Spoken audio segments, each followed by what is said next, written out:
Before we start, I'd like to acknowledge the passing of June Newton, also known as Alice Springs. June was Helmut Newton's wife and a well-respected photographer on her own. I think she was 92. So anyway, I just wanted to let people know. My guest today is Carl Corey. Carl is a Guggenheim Fellow in photography and the recipient of over 100 awards from photography and publishing communities. Carl also runs a big Facebook group called the Visual Conservancy since 2014 on Facebook. So please welcome Carl Corey. Hello. Hey there. Thank you, and guys. we should let people know you're on a DSL line and we're getting occasional echoes and little glitches. So we'll just work through it. Okay, it could be because I haven't my 2 shots of brandy yet, but I do live kind of rurally, so it's tough for us to get anything but DSL. So I apologize for an echo that I don't hear. There we go. Yeah. So let's tell us a little bit about the Guggenheim Award. I'm not really that familiar with it, so I assume other people aren't either.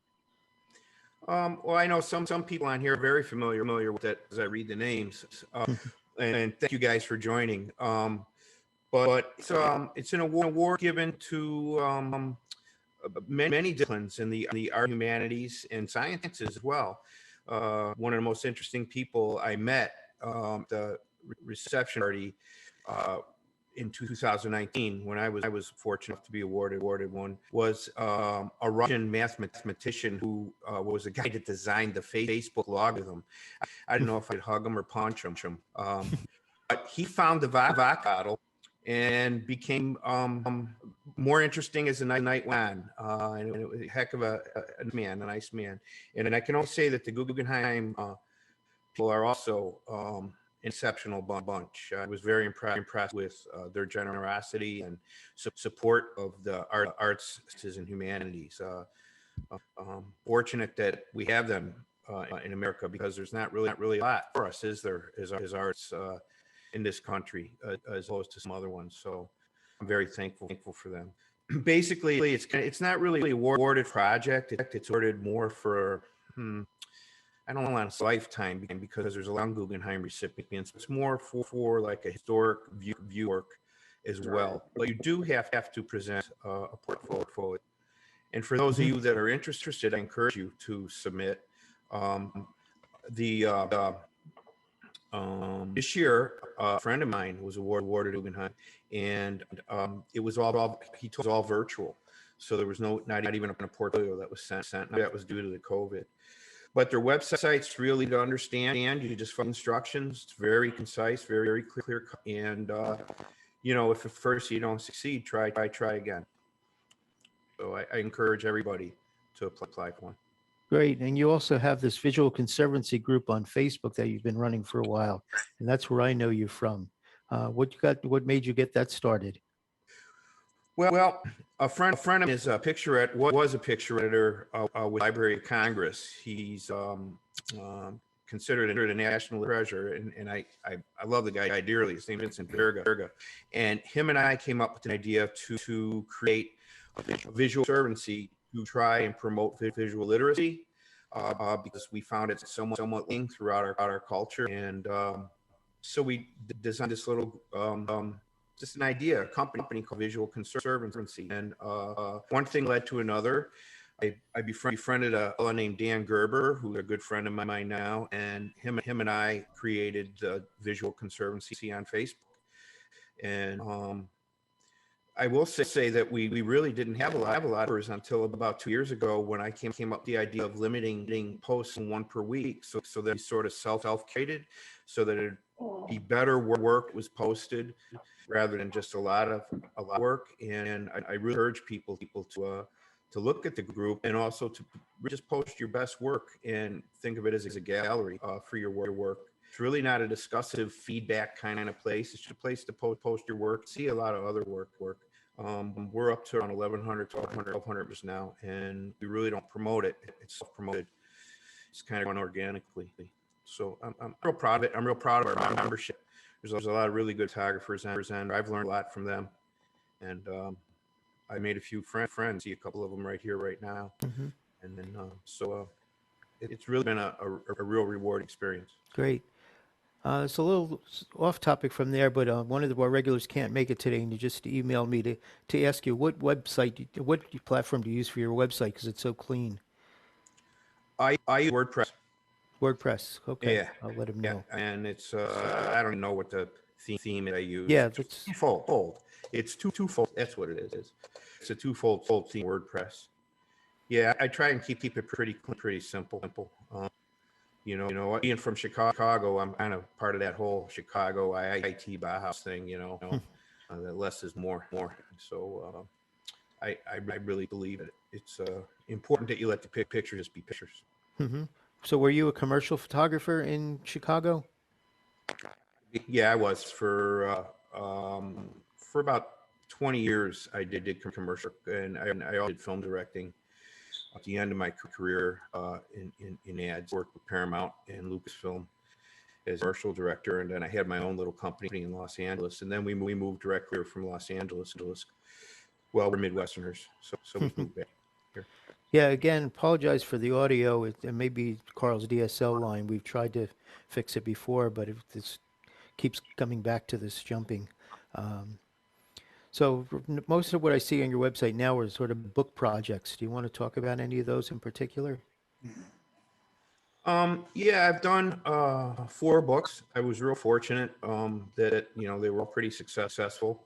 I run a little consulting. I do consulting through a little company called Cottage Industry to make books to publishers, to pay people, to pay paper makers, and I self-published my first 3 books were published through publishers. And the last book I'm doing a limited edition of is a project that I submitted to the Guggenheim called The Strand. It's a cultural biography of the American Great Lakes communities. And it's right now I got the first batch done and the second batch underway, and I like doing it that way. I like these small runs and small edition kind of books that are a little higher quality, a little pricier, but I think well worth it because they're all hand bound and well made. Yeah. I'm such a glut So of. where are you getting those printed? I print these at a place in Minneapolis, and I printer called Smart Press, and they print on archival substrates, and then they're bound through small bindery I've worked with for years, and they're a hand binder. Do a lot of medium work, a lot of portfolio cases. They make my portfolio cases when I sell portfolios as well. So the cases these go out in, and I just like working with them. I like the whole textural quality, the hand-on kind of quality of that craft. Where can you find your books? Are they available just on your website, or is there a special place to go and order them?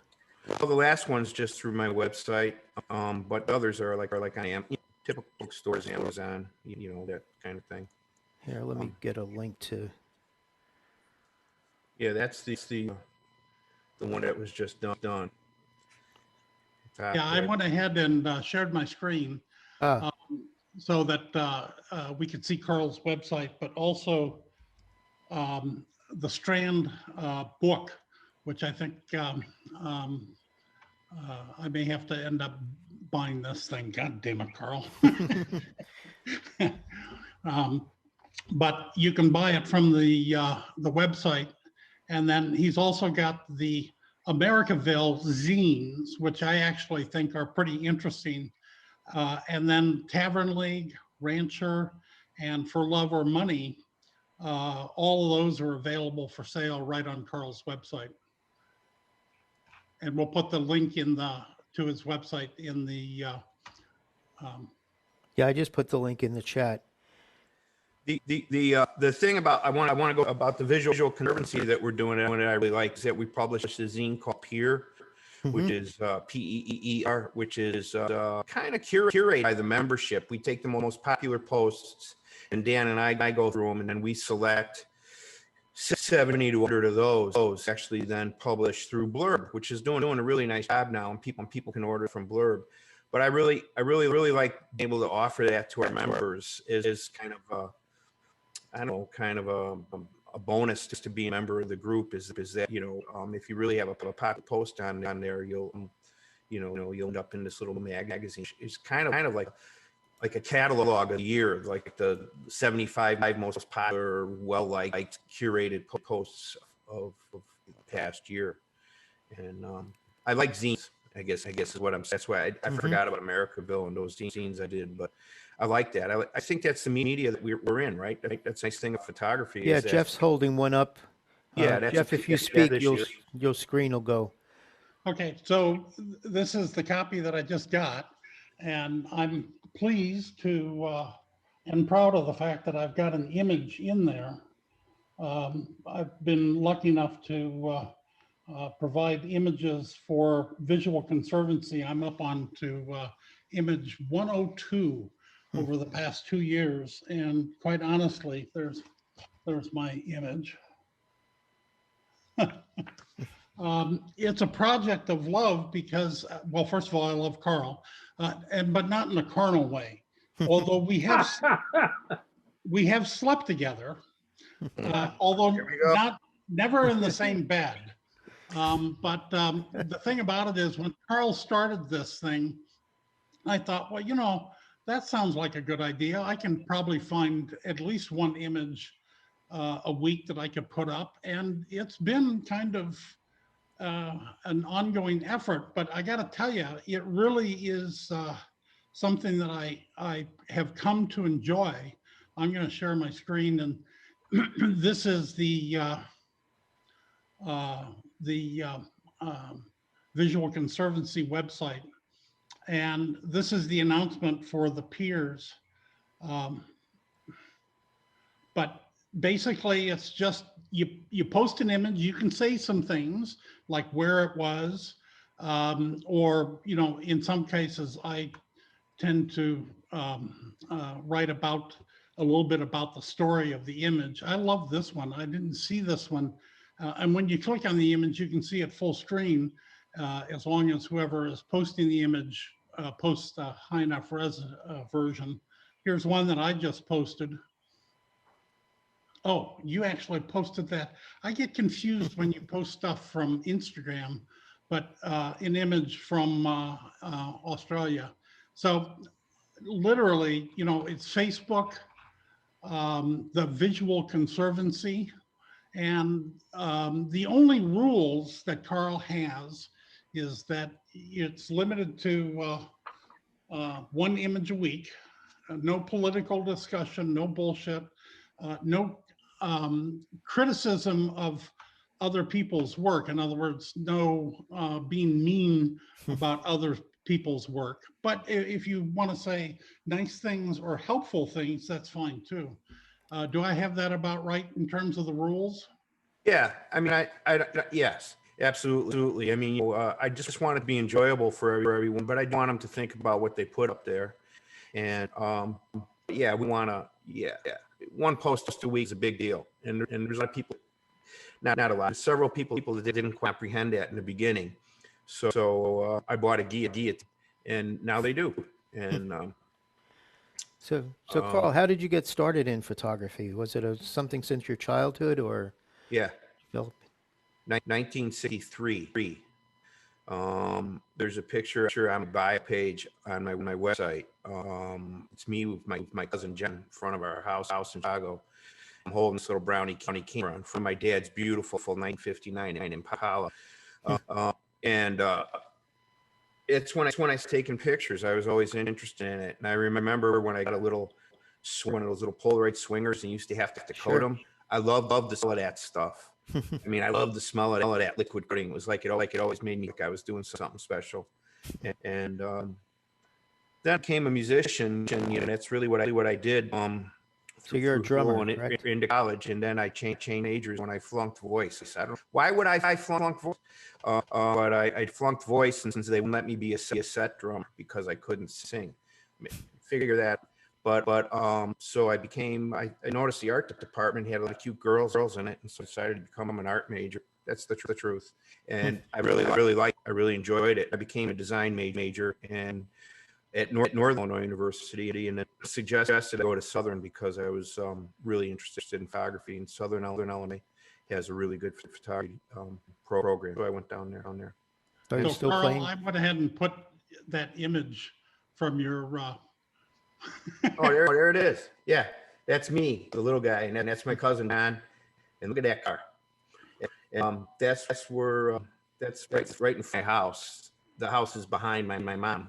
That photo by my mom, photo by mom, and it's our house is right behind us, and that was my view of the Chicago bungalow right across the street, 91st Street in Chicago. that's the house that we stole the rock from? Yes, I have the rock right outside the door of the studio. So are you still playing drums these days? I do. I started after a 40-year hiatus. I started last March, and it was a perfect time to start because of the COVID. And I came back pretty quickly. So now I'm looking to put together just a few friends that, you know, a little quartet. I think jazz quartet, and we're gonna start playing. And I'm excited. Classic jazz, you know, not no. I'm too late, like, you know, funk or you know. Fusion. You know, fusion. I don't have the seed for fusions, and so kind of classic jazz. Yeah. So Michael Newell is asking if there are any restrictions in the terms of choice of images for the Visual Conservancy. No, there's no restrictions. I mean, if Dan or I see that we think is inappropriate, we don't like political pictures. You know, like all pictures are political, right? I mean, they all represent your view, but you know what I mean. I mean, we don't want any. You know. No, there's no restrictions. You'll know if there is. I would never restrict. I mean, there's Facebook restrictions, I'm sure, on. Yeah, I mean, if you come on Facebook and go on to Visual Conservancy, right? Yeah. Well, actually, to detail what I'm trying to say is that are there any restrictions in terms of normal straight images versus Digitally manipulated? artistic images? Well, I think normal straight images are artistic, but I understand what you're saying. No, we have one fellow that posts on there to combine acrylic oils and paints over photographs. So no, as the photography is in the creation and in the medium that you're using, and it's fine. So no, whatever, you know, I don't care if it's you know, a graphic work or abstract or narrative work, or you know, even some people post stories, but how we ask post diptychs, triptychs, sequences is that one jig rather than five photographs, simply because when we edit the peer, we have to look at one photograph per week from each person. So if you put five up, say five individuals, it's really not fair to the members who are only putting one up. Is that clear, Michael? Yes. What's the demographics of the group? I don't really know. They're photographers, you know, they're all over the world. I see Paul Bell on here from in the UK, and you know, there's a lot of people here in France. I said, hey, Paul. And you know, I become friends with Paul. I've never met a person. I'd sure like to have a beer with them, but you know, maybe someday we will. But yeah, that's a nice thing about the group. I think a lot of people will be friends through it as well. It expands their horizons. Is there a particular meaning to Visual Conservancy? I'm sorry, Michael. Is there any particular meaning to Visual Conservancy? I think it explains itself. It's literally just trying, you know, be visually literate. Think of what you look at. You know, that's really what it is. I want people to think about pictures and what they look at and what they do. I also want people that create pictures to think about the pictures they're creating. I get a lot of flack for telling people to use a camera rather than an iPhone.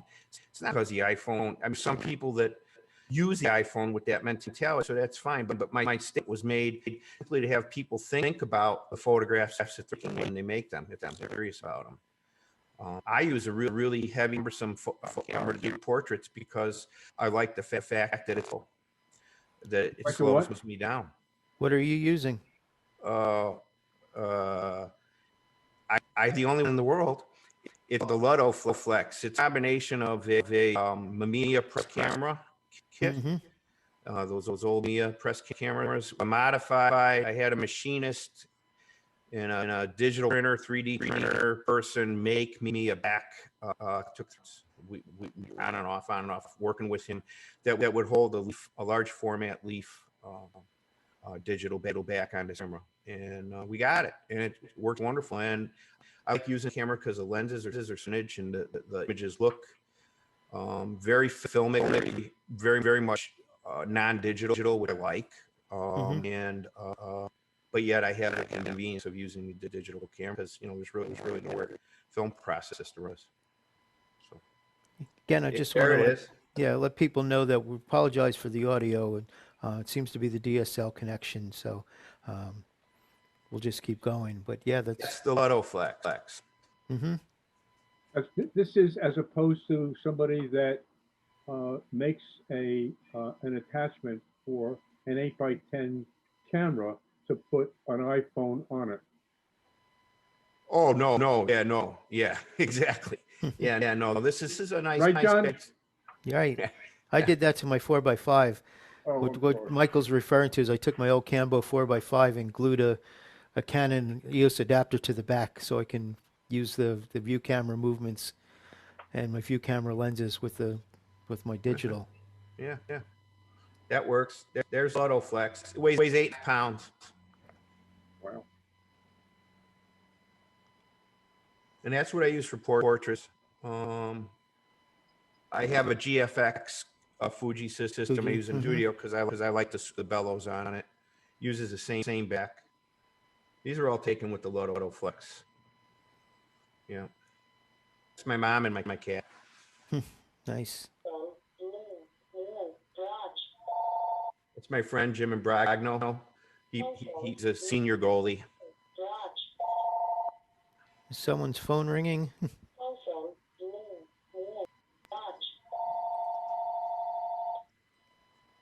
There, I think I got it.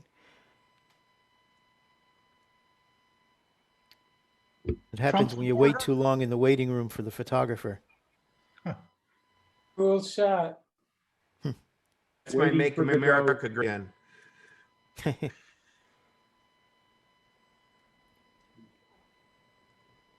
So do you Thanks. spend most of your time in the studio or out on the road?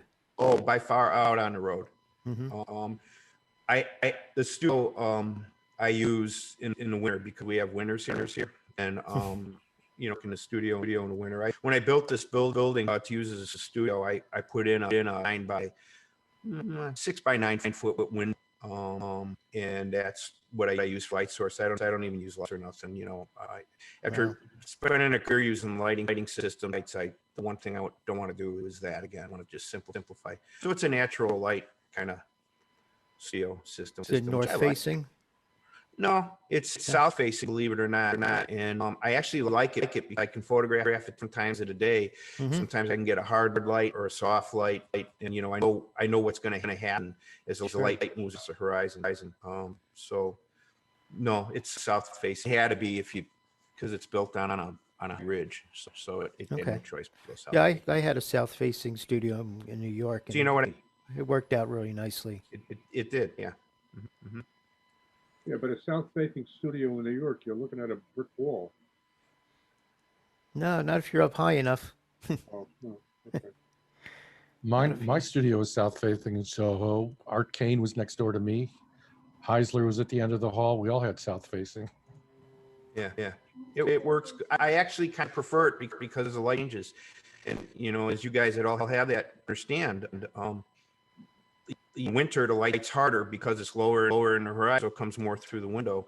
And it's just kind of nice. I know that if I want soft light, photograph before noon, and if I want a harder light of the afternoon, as the sun comes around to the window, and I can get that really nice hard light. And then I have a diffusion screen, curtains that my daughter made me basically out of diffusion material. I can pull across this big window, so I can pretty much make soft anytime I want. It's nice to have that option, the photographer. So yeah. Do you guys want to see the Strand thing that I did? Yes, please. Want to see that? Okay. Give me a break, okay? Because I'm very, very naive. No, I don't want to lead the meeting. Let's see, I'm going to do that. No, Hey, that's Jack, wrong. where was your studio in the city? In Chicago? No. Oh, in Manhattan. No, 568 Broadway, Broadway at Prince. In fact, Okay. what's his name? Peterson had his studio. He was the one who sort of did all those great American Express ads with natural light, south-facing studio. And I'm terribly sorry, but I'm visiting my mother-in-law in Atlanta, and I got to leave the meeting. Sorry, guys. Oh, it's good to see you, Jack. Thank you. Take care. Good seeing you, Jack. John. Bye-bye. Okay, so yeah, we can see your screen now, Carl. Can you? Good. Yes. All right. Let me find one. Sorry. Wow, that's a big window. Does that work okay for you guys? Can you see it? Yeah, Yeah. It'll come in a sec. it's still loading.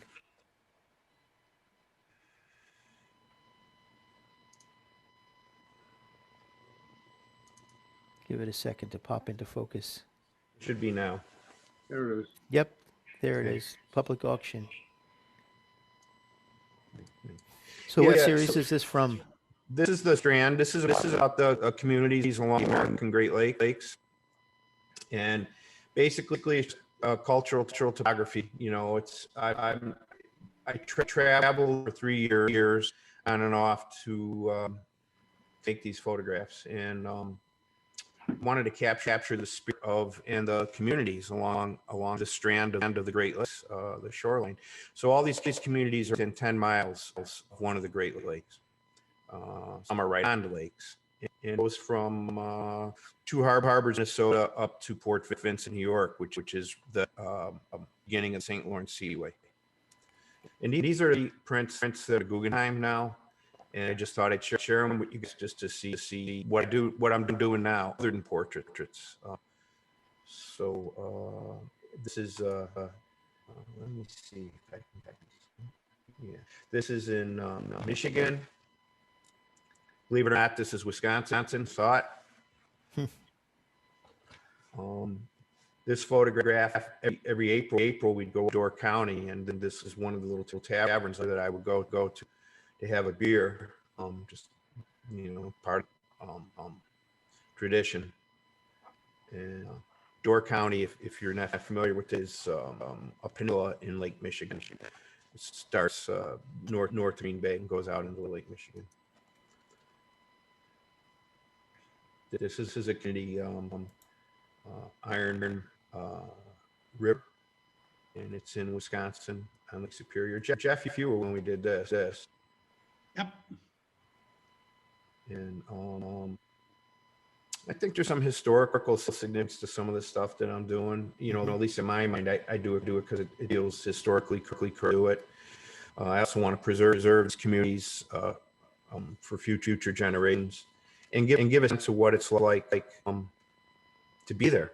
I want to share that experience with the people. This is up in Sault Ste. Marie. This is mayflies, which are if you're in Great Lakes, you know what mayflies are. And this is about 8 seconds of mayflies around the light at night.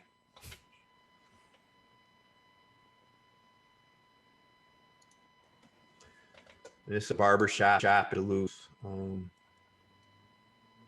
Minnesota. There's an absence of people in these shots. Is that All of them. intentional? Yeah. Well, yeah. I have a philosophy about that, and all the portraits I make in the eyes of the subject engage the viewer because I want to be I want it to be personal. Every photograph I make, I want it to be a very, very kind of personal experience for people to look at them. And I feel that if there's people in a photograph, it becomes about the person. And if there are not people in a photograph, then it's about you looking at the photograph and sharing that actual environment to you. That's kind of how I see these things is a topographic. And so when I do a portrait, I want the person I make the portrait of to look right at the lens so that you're engaged. I feel it's a lot easier when there are not people in topographic work for you to feel a part of that environment. And that's just that I do it Yeah. that way. Do you title your photos? Oh yeah. Well, no. Yes and no. Not conventional sense. I have a archive number. Every one of my photographs has a unique number. This photograph is Yeah, no, I was referring to a title because I think of it the same way. Sometimes when you title a photo, it steals away from the viewer's own interpretation. right. This is just 90511 Duluth, Minnesota. That's title. Yeah. Do you So it's register your photographs It's with the archive Copyright Office? number. Pardon me? Do you register your photographs with the Copyright Office? Oh yeah. So this is 961. You know, this is in Manitowoc. This is in Manitowoc, Wisconsin. Grain elevators and manufacturing plants. Mm-hmm. You A lot of did have people in one of your shots. Gurley Bar is the only shot of the Strand that I remember that you actually have people in. Yes. Gurley's Bar. The bar, yeah, there is a bar. It didn't make the final cut. It's there with people sitting outside the bar, but they're really not. They kind of become icons rather than people, don't they, Jeff? You know what I mean? Yeah. This is in Sault Ste. Marie, one of my favorite places. I like Sault Ste. Marie. This is Harbors, Wisconsin. Or, excuse me, Two Rivers, Wisconsin. And This what are is you my old, photographing these with? Fuji, a little Fuji, what is it called? The X-Hands, Mm-hmm. which I'm in love with. I've had them since they came out. I use a X Pro 3 XT3 camera. That's a kit that's all with me. I wear it on my shoulder. I always have a camera with me, and I really like the camera. And some of the neighborhood I work in, or some of the areas I work in, and I don't want to linger, so I You don't can't wanna use what? a lot of flex, So I in and out. This is East Chicago, Indiana, which is kind of not far from where I was raised, and that's what was behind it was steel mill, and I don't know. Yeah. This is Gary, Indiana.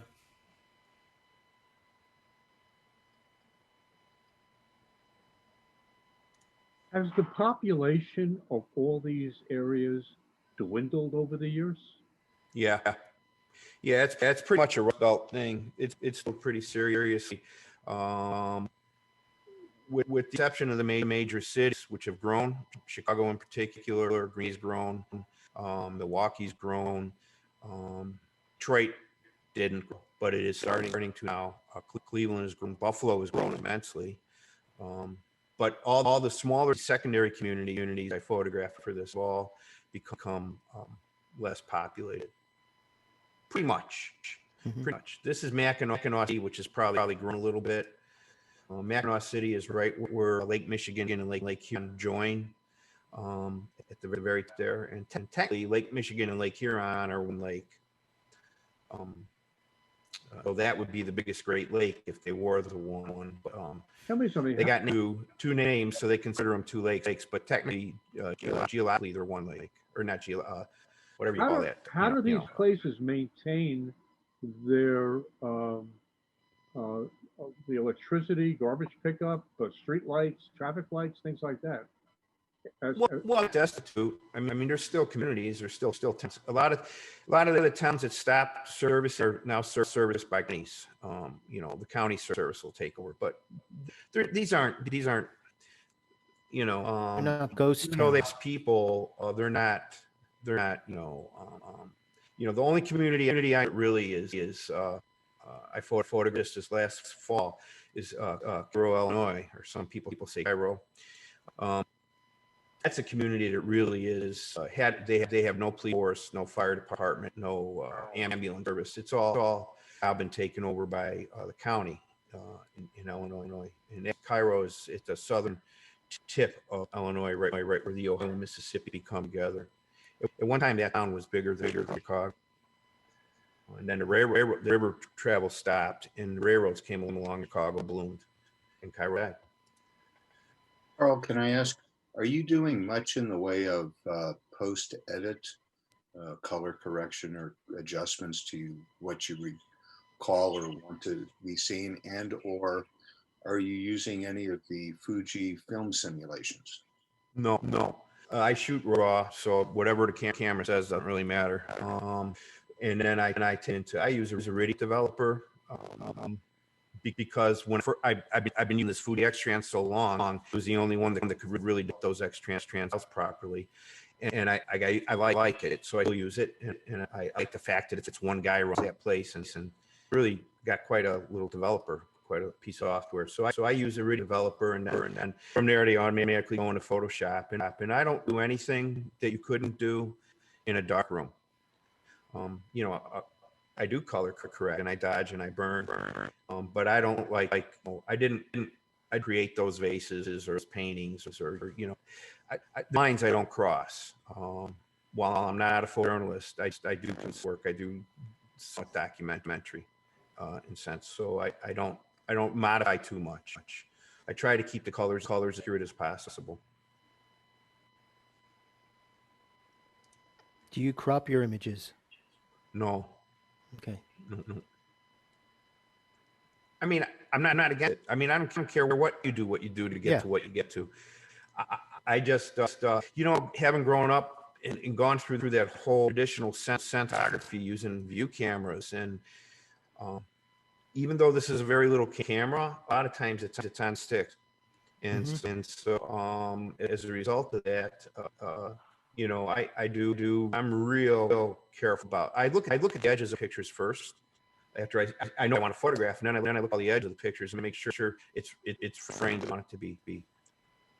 I crop one out, and by cropping I mean, oh, I wish that wasn't quite in there. It's not a major crop, but trim. I would call trimming a better word. I probably trim 1 out of 100 of my pictures because I screwed up, you know, and there's something at the edge I didn't see, and I'm not ashamed to say screw, because that's how I learn. You know, even with project I've done, you know, or work that I do, if it fails, it fails. Oh well, I'll move on. This is one of my personal, which is because it kind of says something about the Great Lakes resorts and such. This is up in, where the heck is this? This is up on Lake Huron in Michigan, Greenbush, Michigan. You know. Was there a reason why somebody put that street stanchion? Cone? I have no idea. But it's kind of, to me, it's what picture. You don't go to the lake, don't go out here. And of course, the color of Lake Huron and Lake Michigan are the same color, because did I say they're the same lake? They have that really vibrant, kind of nice cyan green color. Beautiful. Of all the Great Lakes, I like their color the best. And they're just got that beautiful green. And I don't know. I found it very strange that maybe they just want you to go out to the rental cabins. They didn't want you to go out to the rental cab, you know, a vacation cabins. I don't know. It's like the largest concrete plant in the world. It's up in Alpena. It's just one another where they shovel limestone to make it concrete. Yeah, I find these all very, very, very interesting, with the lack of people, and just the overall design is really wonderful. Bad Axe, Michigan, which is kind of this print I'm not giving away. This is the print that is accompanies the book Strand, because to me it's sort of the singularly most representative photograph body of work. Do you photograph in the winter? Oh yeah, I got a whole series I did called 12 incredibly boring photographs. And it's all winter for photo. And they're terribly boring. Toledo, Ohio, which I really liked, but I had no idea that Toledo was it's off town. It's really been hit. This photo will come in a minute. We're sleeping away here. But I made the photo for me, if it ever loads. I don't know why it's taking so long. Is the God Bless America sign that building? Yeah. It's I don't explain that yet. So again, anyone in the audience has questions for Carl, Please speak up.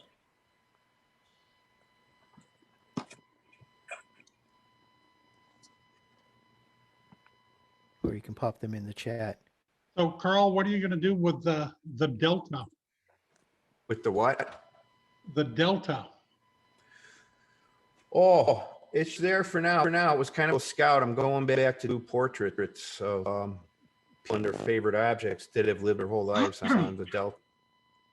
So yeah, I'm going back a year from now. Next April, I have a little producer working on it, and not a little producer. I have a producer doing. I have a person doing a little production work on it for me now.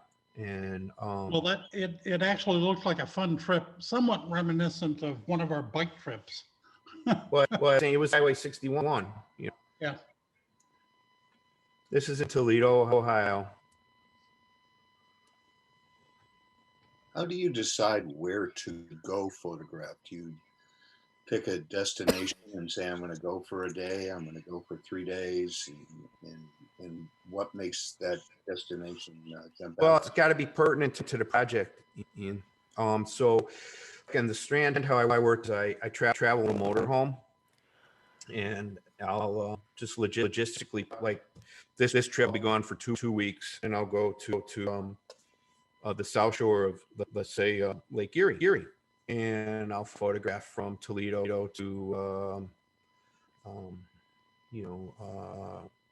up to the New York state line. And that's, one of the trips I did. The other one, I take that time because it's geographic location pertinent to the project I'm working on. So that's how I decide. I don't, when I go to a place, how I work is that I don't really know. I have no expectations, and I learn easily as much as I discover and learn a lot about. I went totally naive with the palette and to see what's there, and then try to transfer that into a photograph, the experience that I had to a photograph, and that's kind of how I work. So I'll leave in a motorhome and be gone anywhere from a week to the last trip for the Strand. The very last trip out was 3 weeks. I was gone for 3 weeks, and so I just go in these communities. And how I work is I'll get up in the early, before dawn, and I'll make photographs I saw the day before. And then after I'm through with that, I'll move on to the next town and look at and go through it, see may want to photograph and make some photographs probably as well. But then I'll come back either that evening or next morning and make photographs. So I always have been, before I make the photographs in these locations, I've already seen these things the day before, and I knew I wanted back and photograph. Like this, I saw during daylight, and I was hoping there was lights inside this old factory that were on at night, and it worked really, in my mind, it worked really well because of the lights inside, lights outside. Really just showed the age and patina's windows of this I'm factory. fascinated by something that just occurred to me in your images, which I like, but don't use me as a as a judge. Do you ever find any local resistance to what you're doing?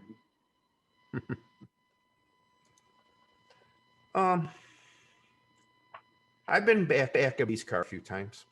Yeah, I find a lot of local resistance. That's why I like the little camera. I said earlier, I like to use the little camera because I can in and out pretty quick. I can usually drive, see what I want to photograph, and and then make the photograph and gone before anyone really realized I was there.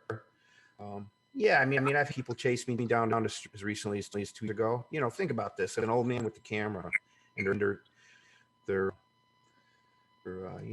upset at that. They're scared of a guy like me with the camera for some reason. In mind, it shows you the power a camera has. But I wonder, if you were with your iPhone, probably wouldn't be a problem. Somehow they're scared of a real camera, a professional camera. I was in LA photographing a project about 4 years ago, 3 years ago. The police came by twice in one day and asked for my ID, twice with an hour, and asked for my IDs and hands-on holsters, etc., because I was walking down a street photograph, and they thought I was king houses And it's like, I simply had to say to him, how naive, you know, if I was a case of house, I wouldn't have this camera with this lens on it. I'd just pull out my iPhone. And so they got complaints from people that there was a guy outside with the camera walking down the street. I mean, think about that. Yeah, I even had that happen in the 70s in college. You know, I'd have photo assignment and I walked around a town taking pictures of buildings and I had the cops come out and Oh, say, "We notice you're taking pictures of all the banks." yeah, right. Like Same that thing happened picture's to me going to at the- gain you access to the vault, right? Same thing happened to me at the girls' dorm at BU. But in any event, do you specifically do your research on the areas that you want to visit? And does that research also involve the demographics of the area in terms of population decrease? Um, I'm really No. fascinated by the fact that there's no people. No. I mean, I have a whole series of work in New York and Manhattan. There's not a person in any photographs. You know, just I mean, I have Granville Station without a person in it. So it doesn't matter how many people live. They can always find a time to photograph. What's important to me, like I said earlier, is that I really want you to feel. I want it to be more intimate with the location that I'm photographing, because I feel locations have a soul. They have. There's something to these pieces that you know, just has that patina of history, it's hand marked. The people lay hands on them that have been there, that have walked through them. Lives have been passed through these places. It's a part of someone's everyday routine. I want you to be able to interpret what you want by not having people in the photo. But I mean, I do not make selections based upon populations. you know, you would be absolutely amazed if you went into Midtown Manhattan on a weekday and see how, relatively speaking, utterly empty it is. Now because of COVID or what? Yeah, for sure. And not only that, but there are people that are exiting Manhattan and going out into the suburbs, out to New Jersey, out to Long Island. just to get I out of have the several city. friends in New York that are pretty disappointed about what's happening now in New York, and I too. I mean, it's becoming like an investment, real estate investment locale, it seems, and a lot of the soul is kind of seeping out of the city, out the island part of the city. It's disappointing. But no, I mean, I'll show you a picture in a minute. We're almost done here. I hate to bore you guys. This is in where is this? I just like the fact that this is also Ashtabula, Ohio, and I mean, there's somebody's business, right? I mean, this was some guy's dream to open up the little go-kart track, the Grand Prix, and we'll live in doing this. It'll be fun. It'll be great. And Yeah, Jim was saying the lack of people in these locations does suggest a deep emptiness, but he also has a perception of the declining population and economies of the Midwest. I have a question. Yeah, please. Hello. Carl, we know each other from the Visual Conservancy. So we have common interests. My wife, Sandy, and I also do a lot of Americana, like you do. And we did ours in the 80s and 90s. And when we look back at them, what's interesting is that all of a sudden it struck us that they're really nostalgic. It's almost like a longing for a lost time and place. And I'm wondering, you're doing these now. Are you feeling nostalgic? No, I'm not. Well, I guess sometimes I do. Like I'll see something I remember as a kid, and then kick off a feeling of nostalgia to me. But I don't make these photographs to be nostalgic. It's not my intent. And I want them to be contemporary. I want people to see currently the contemporary topography of the locales. Is that why? Because that leads to my next question. Color of black and white. Is that why you're doing color? Does it have anything to do with it? I've done some black and work, but I'm really a photographer. That's the way I see the world, and you know, I actually think photography is more real. You know, there's people that argue that you could go back and forth, and it doesn't really matter. It's what you believe. It's important. But I really feel that color is much more realistic than black and white. I think that what we see, that's what's there. So I like to photograph from color.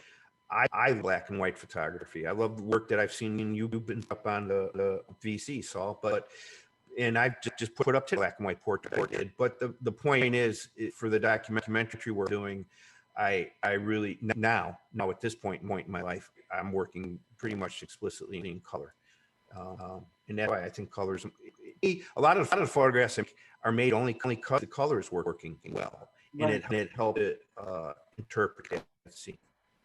I have one more question. Sure. Can you talk a little bit about your zine, Americanville? Did I pronounce that right? Yeah, Americanville. Yeah. Yeah. Can you talk about that? How often you do it? What your intent is? Is it only your photos, other people's photos? Just kind of a summary of what it's about. How often you put it out? About every 2 years, I'll do one, and it's just like the work I did last 2 years. I might pull something. It's a conglomerate, you know. It's aggregated from work that I've done in the last 2 years. It can be pulled from several different projects. The only important thing to me is that it's very much exemplary of my vision of what America is like at the time I make it. So it's that's why I call it Americanville, is because it's a community. It's the community of America. It's the little village of America that I've seen, that I've experienced. And about every 2 years, I do one.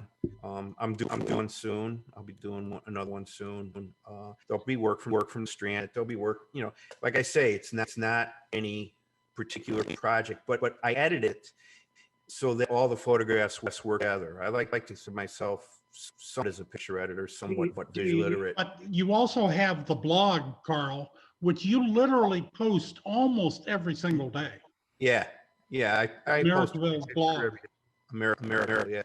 And it's and so I put that. I think there's 6 people that go to that blog. One of them, so there's 5 people in you, Jeff. But I do it because it's a good regimen for me to look, to think, and put pictures up. And I will pull from that blog. I do pull them off that blog, Jeff. That's where they'll be from. Yeah, Mike Hazard saying that your locations have a soul and your pictures have a soul. So thank you for showing us. Yeah, I Thank would you. just like to say, as a complete outsider to America and Canada, Saul mentioned nostalgia. And I think the photographs go beyond that because they touch something within me. I mean, these photographs are one of the reasons why I undertook the road trip in August 2018. I had to see these places for myself.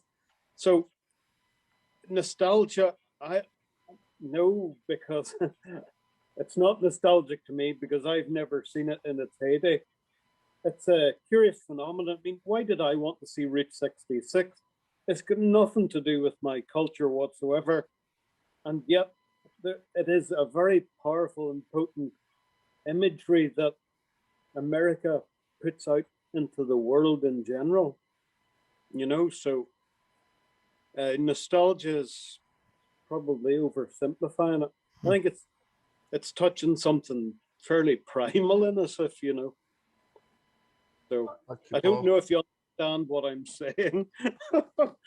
I understand what you're saying, and I also understand what Saul's saying, and yeah, and I think you're both very both have some very much true in both your statements. I remember a curator at one of the museums that I'm fortunate to work with once in a while said to me about photography and nostalgia, and he's a friend of mine now. We've become friends over the years. Never say your work, or use the word nostalgia when you're talking about your work, because to a curator and to a collector, it's the kiss of death. Can you just repeat that again? It broke up a little bit. never use the word nostalgia when you talk about your Nostalgia. work. Because to a curator and collector, it is like the kiss of death. You don't want people to think your work is nostalgic. The reality is I understand what Saul is saying, because what he's defines right. There is nostalgia? some nostalgia in them. I never view it that way, but how could it not be? I mean, how could I possibly go photograph a building from the 1960s or 50s that's kind of empty and bring back memories, because that's what nostalgia is. So yeah, I mean, it has to conjure up some nostalgia, but it's not the base of this work. Wait, don't change this picture. One more question. Carl, one more question. So let me get Saul and then Michael.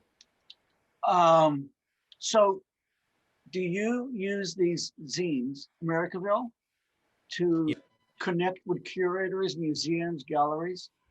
Is it something they use to promote your work, to keep in touch with people in the fine art world?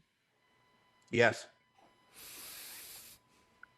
And it's the only reason, but that's the nice thing about it. I think people want to get something they can hold in their hands. I mean, I think, I know I do. I really, I have people send me stuff, and it's really nice when I get a little card or printed piece or something, tell that they put a lot of attention to, and that fond of making, and you got it.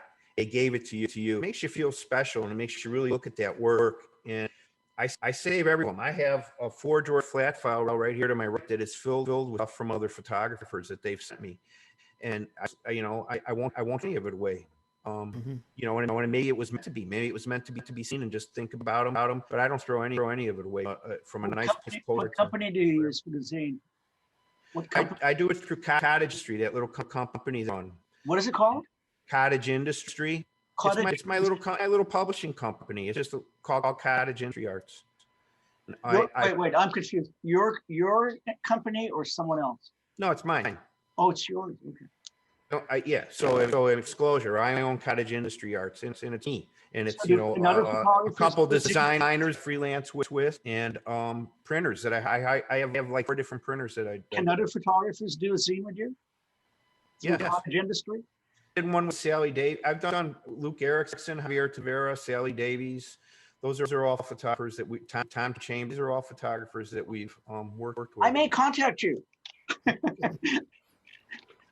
But yeah, no, I added them together. I work with the photographers. I find a writer. I believe of a friend of Maureen Scored is on this talk somewhere. She actually, her and her husband are so good at the spoken word. So they like check, they're like proofreaders and check the pronunciations or excuse me, punctuations, and see how I need help like that. But a team that I put together. I have people that I call and that I've experienced through my life. That designers and writers, proofreaders and printer and touch and picture editors. Cool. Thank you. Yeah, Michael. Okay. There are 2 questions. The first, I think, is going to be easy. I could never understand what defines nostalgia, because nostalgia could be something that happened an hour ago, or a year ago, or 50 years ago. It's a very nebulous kind of word. Okay, that's ended. This particular image that you're showing now, Is this the to fence? me the fence is beautiful. But I'm looking at it from a totally different mindset. But what I'm looking at with your image, was this done with a polarizing filter? No, at night. This is At about night? yeah. It's about a 30-second exposure.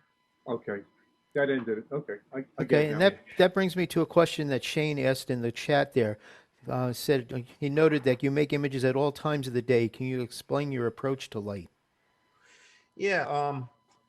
I mean, I think all times of the day are what we experience. So I try and like the window back to that I'll click on it. I saw this in the daylight. It was interesting. It was like white glass with, you know, rusty metal, but I thought it'd be a lot more interesting when the mercury vapor light went on outside. And I was hoping that it was on inside, and there was, and it worked. So to me, this is much interesting at night than it would be during the day. This is much more interesting to me during the day than it would be at night, because I like pastels. Those are the whiteout windows. I like the statement that this photograph makes about this is Niagara Falls, which, by the way, it's amazing. I like the statement the photograph makes. It's about, you know, our economy, our small economy, and you know, like in small town. This was serendipity. I was driving around looking at a picture on my way back to the ground. It was extremely windy. I mean, really windy. And the wind was coming off Lake Ontario. And it was so windy that I had to put a weight on the tripod and stand on the windward side of the camera so that it wouldn't blow. And it was about 45, 50 degrees and windy. And it was, you know, some things you remember, some pictures you remember when you made. So even if this picture sucked, I would have put it in the book because of what I went through to get it. Anyway, I do like picture, but it's just street light, and then you know, as you guys know, you expose it for a while right after dusk. You get that nice blue, and I like transition of the yellow blues. But what I really like is the broken fence and the wind, and it's just sort of the wear, the age, the, you know, the history of that fence, the nostalgia of that. You know, there I said it. Back to the nostalgia. Charles said, Well, Simon Signoret wrote, nostalgia. I understand why that's that's a word to some people, but I totally understand that it's part of our lives. There's nothing wrong with it, you know. But what you don't want to do is live there. You don't want to live in nostalgia. You want to live in the now. You want to be in the now. And so as long as you live in the now and work in the now and have your work be contemporary and what it's about now, the fact that it may conjure up a nostalgic feeling in one won't bad, because your intent was not, you know, to do that. Your intent is to work in the now. So some contemporary pictures will conjure up nostalgia, and so, you know, this is the picture that I ended with, just because, you know. Cool. Well, thank you. Wait, you were going to show something about Manhattan. Oh, this one, I just wanted to show you. This is one of my favorite photographs that I did for the project. It's just got my kind of sense of humor to it. I like humor, you know. I think sometimes things can be humorous, and I just don't think it's funny, but I kind of do. The guy's doing a good job on his lawn watering it. Yeah, exactly. Well, where's the water coming from, Lake? Yeah, and I will show you that. I'll show you that picture in New York. Great. Is that what you were asking? Yeah. Where is this house? Michael? Is this house somewhere in the Yeah, Midwest? that's a subdivision in East Williamsport, New York. And he doesn't have his lawn in yet, I guess, or she. They don't have their lawn in yet. Hey, Carl, I'd like to ask you a question, if that's okay. Yeah, please. It's Harris here, and it's the nature of, did your work change as a result of the Guggenheim? How did the award itself, I guess, help, and if there were any downsides to it? I'm sorry, Harris. I'm trying to understand about digital work, you said? No, about work itself, like working, you know, getting the Guggenheim. You know, really, By the way, I hear a huge echo, so I don't know. Yeah, it's his Carl's DSL line, we think. Okay. Sorry about that. I'm going to unmute. Okay, so yeah, I was just thinking about how, you know, to the Guggenheim or similar awards is an enormous deal, not only personally, but also for one's career. But I've met people that felt that it actually caused a blockage creatively, like they had to live up to something, and I just wondered, you know, what was the process like of getting this award, and how did it impact you personally and also your work? And I'll mute. Well, it was nice to think this was looking. I mean, I think we all go through that, no matter what part of your career you're in, from beginner to accomplished person. If you say that you never had self-doubts or anything, I'd say you're a goddamn liar.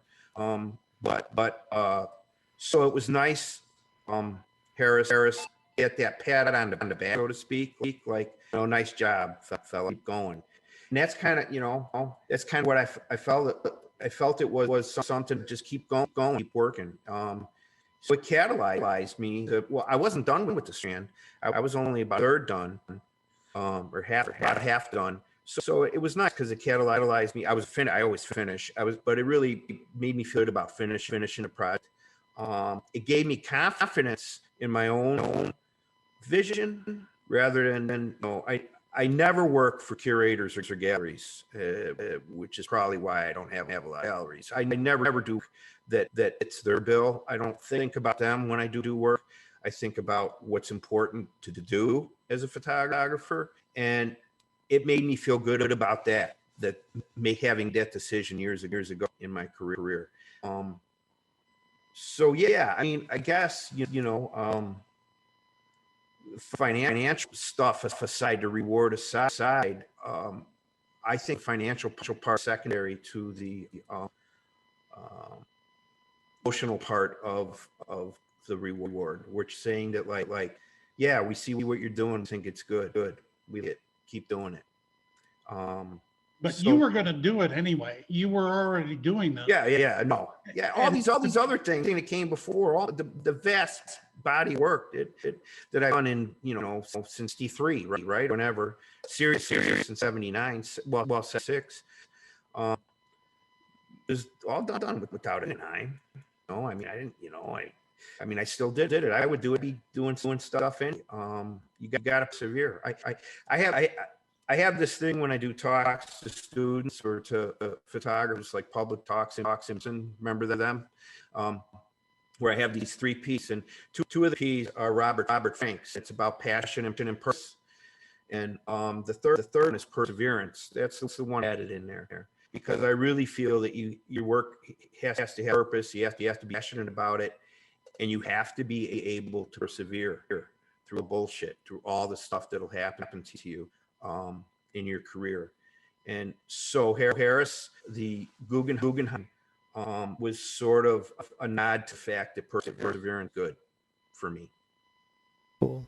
The other thing I was going to say about Carl is that throughout the years, the one thing that I've been really impressed and more than mildly irritated about Carl is the fact that he's got these projects, these bodies of work that he's constantly working on, sometimes slowly, but sometimes very intensively. I've been involved in a couple of, he was early on, we used to take motorcycle trips to go to ghost towns.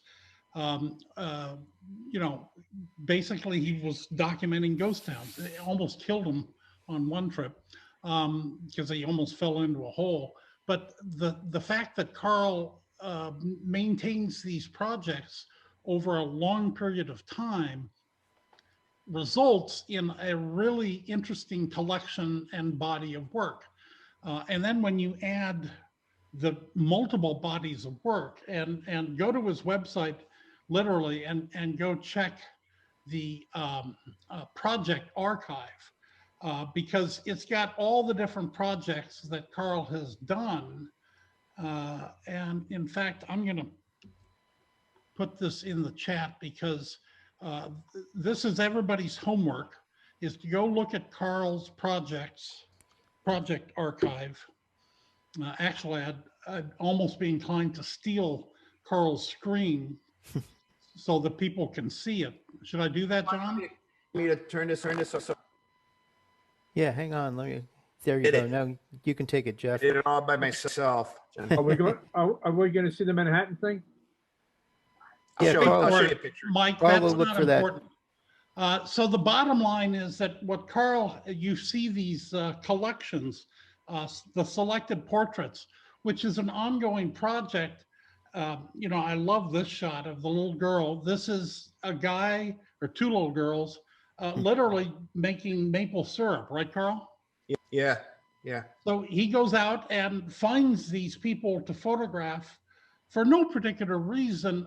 And I love this shot of what's his name? God, I can't remember his name. Nick. Yeah. Yeah.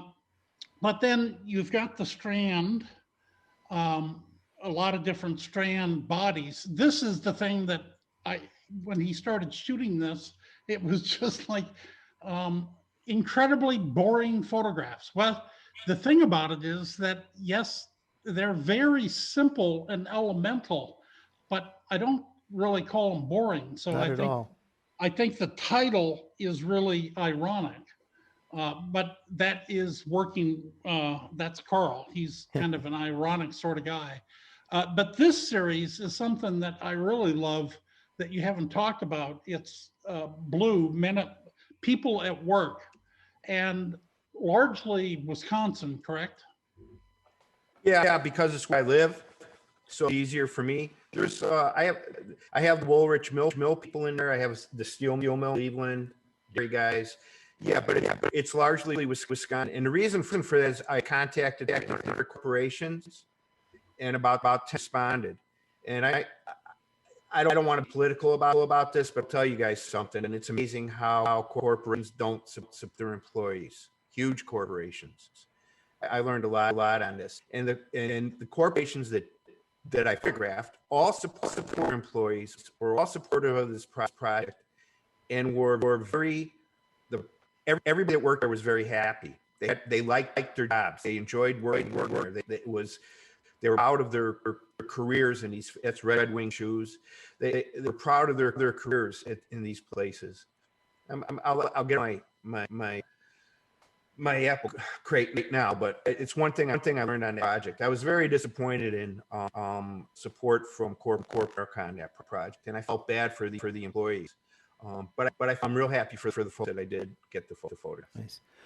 You also sell prints from your site, and you have something called One Print, 1 Month, $100. Can you tell us about that? Well, you know, I know that it's hard for me to buy photographs, you know, because as artists, this is different for us. We got to put our money into what we do. So, not everyone has museum or serious collect budgets. So I thought, we need to have things that we can hold in our hands. And so what I thought I would do would be actually offer for one print for 1 month for $100, an 8.5 by 11 print, and people can buy it, and I ship it to them, and just a way to actually have signed prints in your collection. And I've been doing it for about 3 years now. It's just something that I thought, was important to do. I want to get off. I really like social media and Instagram, the screen, and all that. It's important that we lose sight of what our medium really about. It's a print medium. Sure. Yeah. Before we go, did you find that New York picture for Michael? Oh, it's right. I can find it. Let's see where we are. Let me get here. I'm going to bring you over. And before we go, I have some pictures to share to embarrass Carl. Great. Here we go. Wait, I'll find it. New York. Let's give him a second here. I got him. Let's see. Okay. Now, wait. I want to share the screen again. God, you look like Tucci. Can you see screen? Yep. Okay. So you remember the famous Strand photograph, Wall Street? People are walking by the building on Wall Street. Yeah. It's a famous Strand photo. Anyway, this is that building, photograph from the stairs of our first George Washington on these stairs right after the victory over the British, and it was our capital in New York, and that's the thing that Paul Strand photographed on Wall Street. And that really is at night. I mean, that's at night. Yeah, but there's nobody in it. It's New York. This is up by Central Park. find it. So you went into Central Park at night with a camera? Oh yeah, Oh, it's nothing good. compared to Chicago side. Oh, real good. Here's Grand Central. A few. And all the great photos are just in my archive, but well, none of them are really great. They're just photos. But I find it interesting. Again, I did this whole series. I did work has people in them. Hit the F key. The what? F key for full screen. Oh, thank you. Did I do it? There. Nope. No, hit the, there you go. There it is. And well here.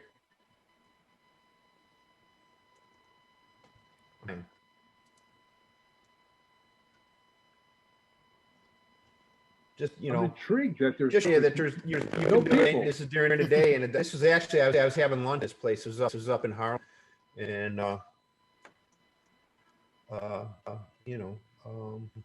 so yeah. I mean, you can find there's you can do. I did. Well, here's we all know this place. That's Times Square. Yeah. That's So the recruiting office. that's right. Yeah, That's right. Holy mackerel. Well, I can understand why nobody would be there. And there's this place. Man. But I mean, that's how I worked. I wanted to do these environments without people in them. Nice. You know what's really interesting? You see the street lights? Yeah. Both of the street lights on both sides are out. I don't know if they did that for economical reasons or they just blew at the same time. I wouldn't know. Yeah. I doubt that in Manhattan. So Jeff has a couple of things he wanted to show us before we go here. Mm-hmm. Let's turn things back over. Carl, you really have a collection of very interesting stuff. So Carl mentioned the Mini Winnie, which is, I got to tell you, it's the smallest damn Winnebago I've ever seen, which is going to be sold and he's going to upgrade. But it's within an hour. but this is the Mini Winnie. Carl and I went up to Superior to do some of his shots. Here's Carl driving the Mini. I'm not sure what this is, Carl. That links to my website because the only way you can write off a vehicle is the signage on it. So that was my sign. That qualifies as a sign. Ah, cool. I didn't explain that. And then checking email. I really get a kick out of this because that's how he wears his glasses. Sunglasses on top, reading glasses on the bottom. Then this is a panel from the inside, and it actually is much smaller than it looks in this shot. I was able to take a shower, although my butt was on the toilet or in the sink or something. Too much information. That's much too much information. But we shot sunrise in Superior. We did a couple of sunrises. There's Carl out there, and one of those shots of the elevators, I think, is in the Strand, isn't it? Yeah. Yeah. Yeah. And then here's Carl shooting. This was an interesting, and what was the name of this town? Iron River. Iron River. Here's Carl shooting, but this is the actual shot that Carl put in the Strand. Yeah, he showed this earlier. Yeah. And our campsite, the first morning we got up, we were in the middle of like a massive fog. And then I wanted to show this, actually, Carl, you haven't seen these. From years ago? Yeah, these are That's shots. years ago. Yes. What is it? That's Carl on one of our trips to Big Bend, Texas, which was out in the middle of bumfuck Egypt. Boy, I got to tell you. But this is Carl, much younger and skinnier with more hair. Yeah, that's Adobe Abaya. It's on the Rio Grande, and you could literally just like those clips behind me or Mexico, and that was interesting. That's where I almost fell down the mercury mine. Yeah. What's with the horses? Oh, I'm getting a headache. Just let's look at that. Yeah. So one of the things that we did on this motorcycle trip out to Wyoming, of course, is to go up, and he was trying to find a ghost town, a long rumored ghost town. I don't know if we ever found it, but we also went to visit a film production guy in just outside of Jackson Hole. And basically this is Boise, Wyoming. Yeah, well, it's outside of Jackson. Well, yeah, by about 400 miles. Okay. But It's all relative. Yeah. Well, it's closer to Jackson Hole than Chicago. So, but that's Carl getting a ride in there. And these guys did what was the bank that Wells had Fargo Bank. Wells Fargo. Wells Fargo, yeah. As well as Marlboro. These were the Marlboro Wranglers in Wyoming, and the Wells Fargo Bank guys. They're crazy Australians that I foolish enough to think I could drink beer with. So Carl and I, and then this was the crew that there's Jed and Bert, Craig, and then Craig in the back. These were our bikes. And Carl and I also did quite the bike trip to California for some reason. Carl, you were going out there because there was a book fair or something? I don't know, but weird one. Well, it's weird because Bill Sosin was out there and you hooked up. Well, it had to be a book then. So this was our trip out to California. This is somewhere near Colorado. And this is the way we kind of communicated because we didn't have radio communications. So yeah, we had Carl would like to stop every once in a while. He found, and then I would have to wait for Carl. And then he's out there shooting this thing. I don't know what the interest was, except for it was a sand dune off in the distance. We stayed in Albuquerque, or just outside of Albuquerque, at Los Poblanos,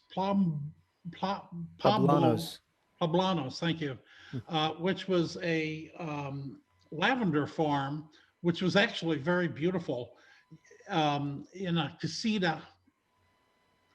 I mean, it looked kind of not at all like what you would think Albuquerque would look like.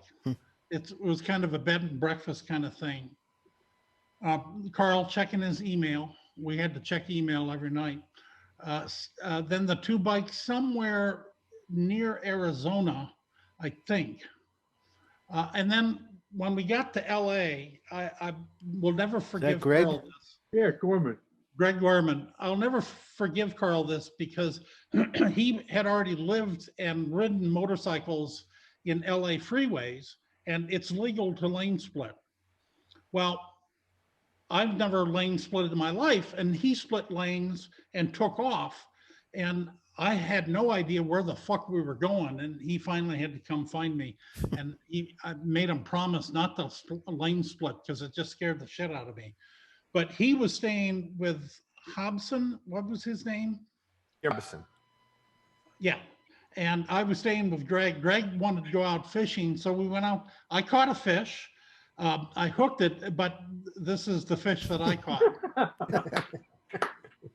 And then, of course, Greg caught a fish, a much bigger fish, and it looks bigger once he got it out of the water because that was the size of it. Wow.